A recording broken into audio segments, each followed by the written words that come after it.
Welcome to Sri Teju's kitchen. కరకరలాడే crispy and tasty జంతికలు లేదా మురుకులు అని కూడా అంటారు వీటిని. ఎలా చేయాలో చూద్దాం ఈరోజు మన ఛానల్లో రెసిపీస్ కనుక మీకు నచ్చినట్టయితే లైక్ చేయండి. అలాగే మీరు ట్రై చేసి ఎలా వచ్చాయో నాకు కామెంట్లో తెలియజేయండి. ఇప్పటివరకు ఎవరైనా సబ్స్క్రైబ్ చేసుకున్నట్టయితే ఇప్పుడే సబ్స్క్రైబ్ చేసుకుని బెల్ ఐకాన్ని ప్రెస్ చేయండి. ఎప్పటికప్పుడు మన ఛానల్ నుంచి నోటిఫికేషన్స్ మీకు వస్తూ ఉంటాయి. ఇంకా రెసిపీ ఎలా చేయాలో చూసేద్దాం. ఈ రెసిపీని చేయడానికి ముందుగా ఒక పెద్ద మిక్సింగ్ బౌల్ తీసుకోండి. దీంట్లోకి 2 కప్పులు బియ్యం పిండిని వేసుకోవాలి.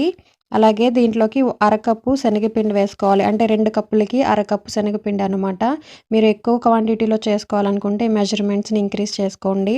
కేజీ లెక్కనైతే 1 కిలో బియ్యానికి ఒక 350 గ్రాముల శనగపిండి అయితే సరిపోతుంది.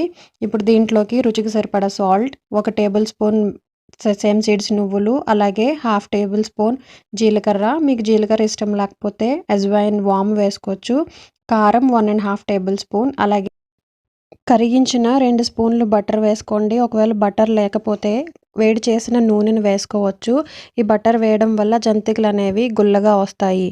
ఇప్పుడు ఈ పిండిని అంతటిని ఒకసారి బాగా కలపండి. ఇలా కలిపిన తర్వాత హాట్ వాటర్ని తీసుకొని కొంచెం కొంచెంగా వేసుకుంటూ ఒక మెత్తని ముద్దలాగా కలుపుకోవాలి. ఈ హాట్ వాటర్ వేసేటప్పుడు మీకు వేడిగా అనిపిస్తే ఫస్ట్ స్పూన్తో కలుపుకోండి. ఆ తర్వాత చేత్తో నీట్ చేసుకోవచ్చు. ఇదంతా బాగా వాటర్తో కలిపిన తర్వాత మనకి ముద్ద అనేది మెత్తగా ఉండాలి. మరీ గట్టిగా కలపకూడదు, మరీ పలుచగాను కలపకూడదు. పలుచగా కలిపితే ఆయిల్ అబ్జర్వ్ చేసుకుంటాయి. గట్టిగా కలిపితే మనం మురుకులు ప్రెస్ చేసేటప్పుడు ఇబ్బంది అవుతుంది. ఇలా ఈ హోల్స్ ఉన్న ప్లేట్ని తీసుకుని మనం ఇప్పుడు జంతికలను తయారు చేసుకుందాము. కలిపి పెట్టుకున్న పిండి ముద్ద నుంచి ఒక చిన్న ముద్దను తీసుకొని ఈ మురుకుల ప్రెస్లో పెట్టండి. దీన్ని ఇప్పుడు వేడి చేసుకున్న ఆయిల్లో మనం జంతికల్లాగా ప్రెస్ చేసుకుందాం. తర్వాత డీప్ ఫ్రైకి సరిపడా ఆయిల్ పెట్టుకోండి. ఈ ఆయిల్ హీట్ అయిన తర్వాత ఇప్పుడు జంతికలను ప్రెస్ చేసుకుందాము.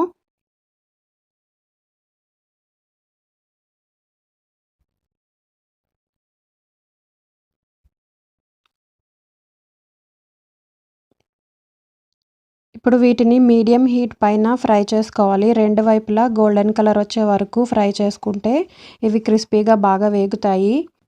ఇలా మంచి గోల్డెన్ కలర్ వచ్చిన వెంటనే వీటిని ఒక ప్లేట్లోకి తీసేసుకోండి. ఎక్కువసేపు ఉంచితే మళ్ళీ ఇవి మాడిపోయే ఛాన్స్ ఉంటుంది. కాబట్టి వీటిని ఇప్పుడు తీసేసుకుందాము. అలాగే మిగిలిన అంతటి పిండితోనూ కూడా ఇలాగే అన్ని జంతికల్ని ప్రిపేర్ చేసుకుందాము. చూసారు కదా, టేస్టీ జంతికలు అనేవి రెడీ అయిపోయాయి.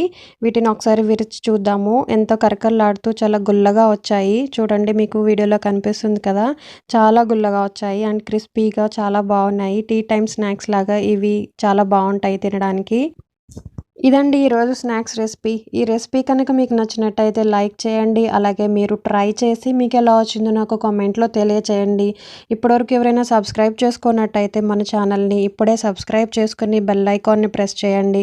ఆల్ అనే ఆప్షన్ని సెలెక్ట్ చేసుకుంటే మన ఛానల్ నుంచి మీకు అన్ని నోటిఫికేషన్స్ వస్తూ ఉంటాయి.